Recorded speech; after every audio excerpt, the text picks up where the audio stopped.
안녕하십니까, 김동윤 기자입니다. 오늘도 이제 12월 첫째 주, 이제 또 새 달이 시작됐습니다. 그래서 이제 12월 첫째 주 주간 외신 동향 그리고 주간 안보 동향에 대해서 설명드리겠습니다. 먼저 주간 외신 동향부터 보시겠습니다. 이번에 보시면 사우디 아람코, 그러니까 사우디 국영 정유회사죠. 아람코의 크루즈 미사일 공격받아라는 주제입니다. 이게 무슨 말이냐? 이제 사우디아라비아가 운영하는 정유회사, 이제 국영 정유회사죠. 이 아람코가 상당히 크고 전 세계로 많은 양의 이런 이 원유를 보냅니다.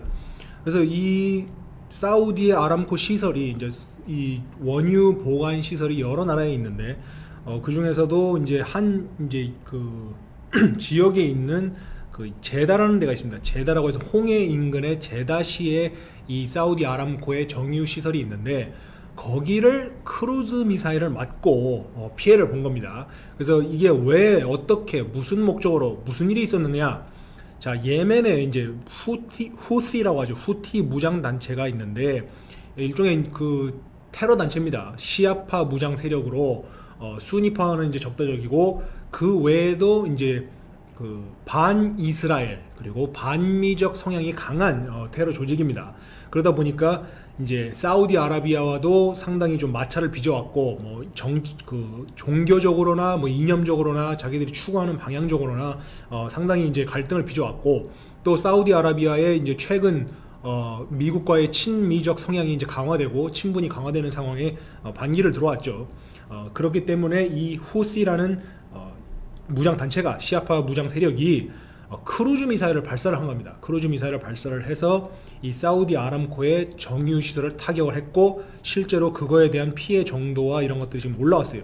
그래서 지금 이 알자지라 방송을 보시면은 여기에 이제 나온 보도를 보시면 뉴스가 올라왔죠. 뉴스가 올라왔고 어느 정도 피해 봤냐 했을 때 이렇게 실제 사진까지 나옵니다. 이제 그래서 여기 이 지역에 이 하나 정유 원유 보관 탱크 하나가 공격을 받아가지고 상당히 큰 손실을 봤어요. 다행히도 인명 피해는 지금 집계된 게 없습니다.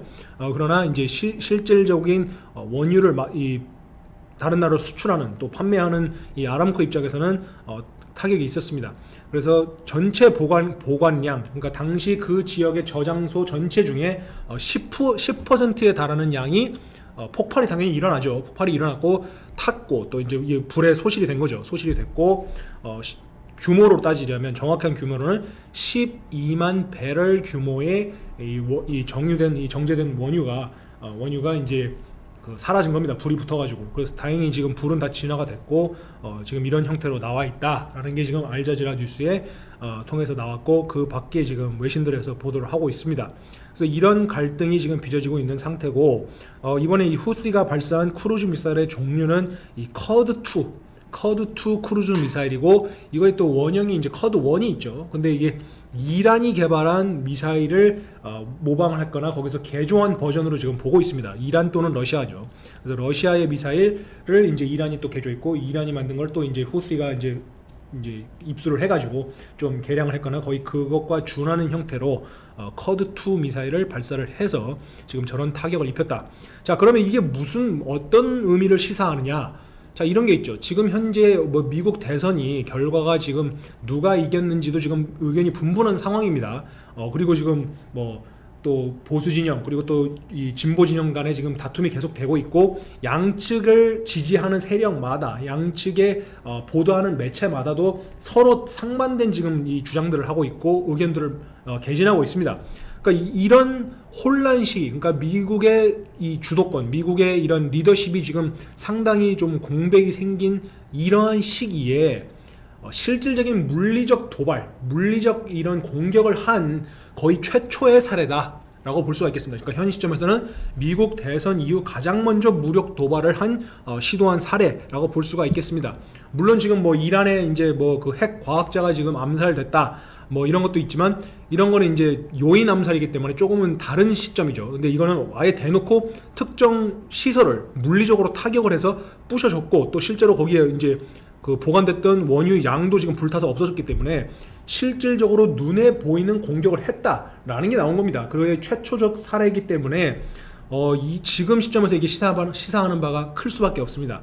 자, 지금 이런 공격을 받은 사우디아라비아가 어떤 대응을 할 것인가가 하나가 귀추가 주목되는 부분이고, 또 사우디아라비아와 또 미국 또는 이스라엘까지도 연계된 이 삼각고리가 어떻게 이러한 공격을 받았을 때 지금 현재 미국 지도부가 제대로 어떻게 보면 혼란 시기에 어떻게 대응할 것인가에 대한 귀추가 주목되는 겁니다. 그래서 만약에 여기에 대해서 사우디아라비아도 또 반격을 한다거나, 또는 이거에 대해서 이스라엘이나 미국도 암암리에 뭐 간접적으로 지원을 해준다거나, 그래서 어떠한 도발 또는 도발에 대한 대응이 나오는 이 방향이 이제 앞으로 지금 이러한 상황에서 어떻게 나아갈지를 보여주는 사례가 될 수 있다. 그러면은 한마디로 북한에도 적용할 수가 있죠. 자, 북한도 지금 계속해서 도발을 할 듯한 움직임들을 보이고 있습니다. 이건 그냥 제 말이 아니라 실제 싱크탱크라든지 38로스라든지 이런 데서도 움직임이 포착되고 있다라는 보고들이 계속 나오고 있어요.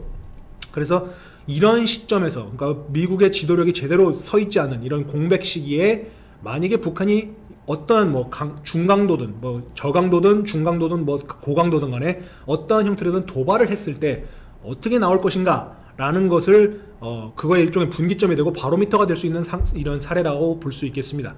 그래서 앞으로 어떤 방향으로 나올지 그 귀추가 주목됩니다. 그 다음 뉴스는 이제 또 한 가지 이제 백신 뉴스입니다. 제가 지난주에도 백신 뉴스를 설명드렸죠. 자, 이번 뉴스는 극초저온 보관 필요 없다던 아스트라제네카 백신 위기 봉착했나? 자, 이게 무슨 말이냐? 지금 최근 뉴스에서는 영국 같은 경우는 미국의 파이자가 개발한 백신을 바로 이제 실제 뭐 실험이나 이런 걸 다 거쳐가지고 그냥 실전에 아예 바로 대응을 하겠다고 했어요. 그래서 그 순서도 이미 정했죠. 요양시설에 요양원에 먼저 보내고, 그 다음에 80세 이상 고령층, 그리고 이런 의료 봉사자들을 먼저 긴급 투여해서 백신의 효과를 볼 수 있도록 하겠다고 지금 했습니다.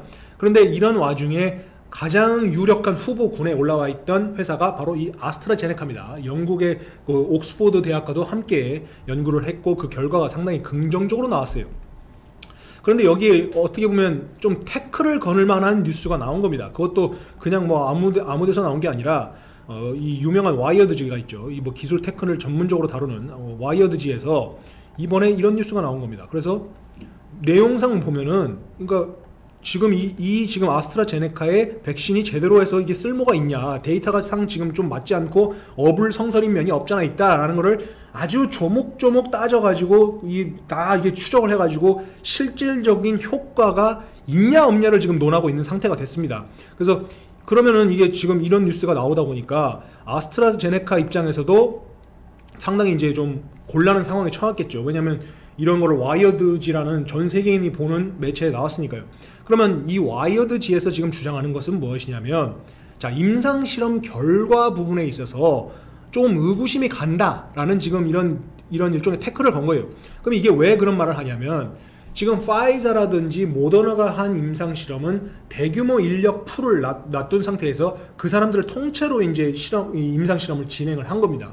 그리고 거기에 따른 결과를 취합을 한 게 지금 현재까지 파이자와 모더나의 데이터인데, 아스트라제네카는 조금 독특하게 접근한 것이 이 국가별로 나눠진 게 있어요. 그래서 영국 안에서 한 데이터가 있고 브라질에서 진행한 데이터가 있어요. 그래서 이 각기 다른 지역에서 시행한 데이터를 취합을 한 겁니다. 그리고 지금 이 와이어드지의 주장에 따르면 그 안에서도 긍정적인 검토가 나온 것들의 임상실험 결과 위주로만 이걸 지금 좀 구성해 놓은 것 같다라는 지금 이런 의구심을 제기하는 겁니다. 그러면서 여기서 가장 큰 핵심적으로 이제 지적하는 부분은 뭐냐면, 투여량이 지금 불분명하다. 자, 이게 무슨 말이냐? 브라질 같은 경우에서 브라질에서 임상실험을 할 때는 정확한 투여량, 투여에 대한 이 백신 투여에 대한 횟수, 투여량에 대한 정확한 가이드라인이 없는 상태에서 진행이 됐다는 게 문제입니다. 그러니까 모든 실험은 정확한 동일 조건을 만들어 놓은 가이드라인이 명확해야 돼요. 예를 들면 한 번에 투입할 때 통째로 다 투입을 해라 라든지, 또는 한 번, 두 번 연속으로 투입을 해라, 뭐 이런 게 그 기간은 언제고 이걸 정확하게 짜놓은 상태에서 해야 되는데, 이거를 실제 투여하는 와중에 실수가 발생을 했고 그 실수가 오히려 더 긍정적 효과를 불러냈다는 게 지금 현재 이 아스트라제네카의 결과입니다. 그리고 와이어드지가 지목한 부분입니다. 그럼 그게 뭐냐면 1차 투여와 2차 투여가 지금 이게 일종의 리퀘어먼트로 필요하다고 보고 있는데, 1차 투여 때는 아스트라제네카 이 백신의 절반만을 투여하고 두 번째는 통째로 다 투입을 한다는 겁니다. 그러니까 절반 맞고 통으로 맞고 이렇게 두 차례를 맞았을 때 효과가 가장 컸다. 그리고 이러한 결과 자체도 일종의 실수에서 나온 결과였다라고 하면서, 그렇다고 한다면 이 전체 데이터 풀 안에서 이 절차대로 맞은 사람은 얼마인 거고 1차, 2차 둘 다 통으로 맞은 사람은 또 얼마인 거냐. 그러니까 이게 상당히 좀 불분명한 모호성이 지금 상존하고 있다. 그래서 영국 데이터와 브라질 데이터 상에 전 명확한 가이드라인 없이 투여된 데이터들이 뒤죽박죽 섞여 있는 상태라서 이걸 가지고서 아스트라제네카가 임상시험을 제대로 긍정적으로 볼 수 있는 정도의 데이터가 나왔다고 우리는 지금 확신할 수 있냐? 라는 의문점을 지금 던지고 있는 겁니다. 그래서 이 부분에 대한 지적을 지금 와이어드지가 거의 유일하게 지금 하고 있기 때문에 이 앞으로 이 아스트라제네카 백신이 실제로 뭐 미국 FDA 승인이라든지 다른 국가 기관에서 승인을 받는데 이것이 좀 어떻게 보면 위기가 될 것인지 아니면 전혀 다른 그 국면 전환이 될지 아무래도 지켜봐야 되겠습니다. 그래서 일단은 현재까지는 아스트라제네카가 파이자라든지 모더나 대비 강한 강점을 갖고 있어요. 그게 뭐냐면 파이자나 모더나 거는 극초저온 보관을 필수로 합니다. 물론 극초저온이 아닌 상태에서도 5일간은 유효하게 2도 내지 8도 정도 온도에서도 활용을 할 수 있다라고 지금 말을 하고 있지만, 아스트라제네카 백신은 그 태생적으로 아예 극초저온 보관 필요 없이 2도 8도 정도로 계속해서 유통까지도 가능한 백신이라서 오히려 많은 국가 또는 이런 유통망의 시스템이 제대로 잡혀있지 않은 개발도상국이나 이런 데는 아스트라제네카 백신이 오히려 해답이다 라고까지 말을 했기 때문에 만약에 이번 이 와이어드지에 대한 지적한 부분들에 대한 정확한 해명, 규명이 나오지 않는다면 조금 더 우리가 실제 백신을 투여해서 효과를 보는 그 기간이 좀 더 길어질 수가 있다. 그래서 이게 어떻게 보면 좀 안 좋은 소식이고, 어떻게 보면 이왕 하는 거 제대로 짚고 넘어가자라고 볼 수도 있겠습니다. 그래서 이런 뉴스가 있었다는 점을 설명드립니다. 그 다음 뉴스는 이제 러시아의 대미 공격 무기 시험 발사입니다. 그래서 이게 지금 미사일 이제 일종의 개념도입니다. 그래서 러시아가 이번에 또 한 번 미사일을 발사를 했어요. 이게 지르콘이라고 하는 미사일인데 무슨 뭐 무좀 치료제 같은 이름을 갖고 있는데, 이 미사일이 뭐냐면 극초음속. 그래서 실제로 지금 러시아가 주장하는 바로는 마하 8, 그러니까 무려 마하 8이라는 속도를 내는 극초음속 미사일입니다. 그래서 이 미사일을 원래 지금 지난번에 10월 달에 한번 시험을 했어요. 10월 중순에 한번 시험을 했는데 이번에 또다시 11월 26일 날 실험을 했습니다. 그러니까 원래 10월 7일, 자 보시다시피 10월 7일 시험 발사를 성공했다라고 러시아가 발표를 했고, 요번에 11월 26일 또 시험을 했는데 성공했다 하면서 아주 자기들 스스로 이제 자화자찬하는 듯한 메시지를 냈고, 이것을 이제 데일리 메일이나 이런 데서도 보도를 한 겁니다. 그래서 실제로 이 기사가 있죠. 그래서 러시아 successfully 하면서 테스트를 했다, 새로운 미사일을. 그러면서 이게 이제 한마디로 서구권의 인공위성들을 이제 때려 부술 수 있는, 타격할 수 있는 정도의 이 아주 그러니까 첨단 무기죠. 이거를 러시아가 성공적으로 시험 발사에 성공했다라는 뉴스가 지금 나온 겁니다. 그래서 이 미사일이 지금 현재 러시아의 심사는 최대한 빨리 했을 때 2022년까지는 실전 배치를 마치겠다는 겁니다. 그래서 내년, 이제 다가오는 내년 2021년, 그 다음에 그 다음 년 2022년까지는 실전 배치를 한다는 거기 때문에 지금 국제사회가 계속해서 중국의 이런 일종의 도전만 집중하는 사이에 러시아도 지금 가만히 있지 않고 상당히 이런 위협적인 무기들을 내놓고 있다. 그리고 실제로 이거에 대해서 미국에서도 이거는 상당히 위협이다라고 말을 했습니다. 누가 그런 말을 했냐? 자, 레이몬드 그 사령관이 있어요. 이게 우주 사령관이죠. 그래서 트럼프 행정부에서 출범한 그 우주 사령부에서 레이몬드 사령관이 실질적으로 미국 우주 시스템에 대한 러시아의 위협은 실존하며 심각하게 증가하고 있다라는 것을 저 미사일 발사 전후로 지금 계속해서 이야기를 하고 있습니다. 그래서 지금 현재 미국도 맞대응을 해서 유사한 극초음속 이런 타격, 요격 미사일을 개발 중에 있습니다. 그래서 이 미사일이 그러면 어떤 용도로 쓰이냐? 아까 말한 대로 예를 들면 서구권의 정찰 위성이 날아간다. 뭐 미국의 키올 위성이 날아가고 있다가 돌아가고 있다가 그거를 상대로 저런 미사일을 쐈을 때 이거를 아예 까막눈으로 만들어 버릴 수가 있는 거죠. 그래서 이게 저궤도 위성을 지금 타격한다고 보고 있어요. 저궤도 위성이라 해서 이제 레오라고 하죠. Low Earth Orbit이라 해가지고 저궤도에서 이제 비행하는 인공위성을 이제 한마디로 타격을 해서 적의 눈을 가리고 우리는 이제부터 게임에 들어가겠다, 전쟁에 들어가겠다, 이렇게 했을 때 상당히 첨단 무기로서 위협적인 거죠. 그리고 앞으로는 계속해서 인공위성을 통한 상당히 많은 것들을 하고 있죠. GPS를 비롯한 정찰, 감시, 뭐 실시간 정보 데이터 이런 것들을 얻는데 인공위성을 때릴 수 있고, 뿐만 아니라 핵전쟁, 또 뭐 3차, 4차 뭐 이런 핵전쟁이 온다고 했을 때도 이제 적국의, 그러니까 러시아 입장에서 적국은 미국이죠. 미국의 핵심 주요 도시들, 뭐 워싱턴 DC가 될 수도 있고, 이러한 핵심 도시를 초전에 아예 박살을 내고 시작을 하겠다라는 게 지금 러시아가 계속 주장하는 바입니다. 그래서 지금 대놓고 말을 하기로는 이 미사일을 우리가 결심해서 발사를 하겠다고 한다면 실제 목표물 타격까지는 단 5분 안에 끝난다라고 지금 이제 큰 소리 뻥뻥 치고 있습니다. 그러면서 지금 이미 실험을 했고, 실험할 때 나오는 이 미사일 발사 모양도 지금 공개가 됐어요. 이렇게 지금 사진들이 나오고 있어요. 그래서 이게 그냥 허풍은 아니죠. 일단 쏘고 있기 때문에 그냥 허풍이라고 볼 수는 없어요. 물론 이 미사일에 대한 좀 더 구체적인 데이터는 아직까지 나온 게 없어요.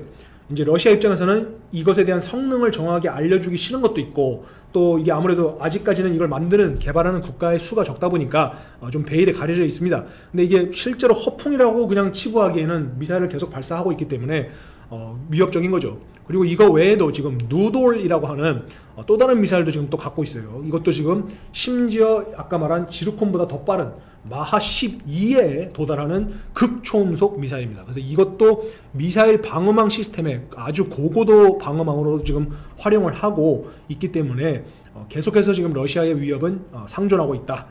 중국뿐만 아니라 지금 러시아도 계속해서 이런 위협을 하고 있다라는 것을 여러분들께 말씀을 드립니다.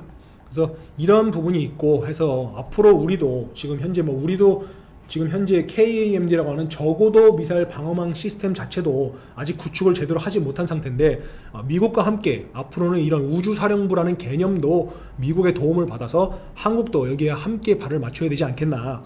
자, 일본 같은 경우는 아베 총리가 사임하기 바로 전날, 뭐 몸 상태가 안 좋아서 사임하기 바로 전날까지도 우주사령부, 미국 우주사령부 사령관을 만나고 그만뒀습니다. 그만큼 지금 일본은 이러한 우주시대, 이런 것들의 첨단 무기 시대에 발맞춰서 미국과 함께 발을 맞추고 있는데, 어떻게 보면 우리는 지금 이런 부분에 대한 준비가 미흡한 거 아닌가 라고 하면서 우리들 스스로도 이런 개발을 좀 더 미국과 함께 추진하는 방향으로 가야 되지 않겠나 라고 생각이 됩니다. 그래서 오늘은 주간 외신 동향은 여기까지 하겠습니다. 감사합니다.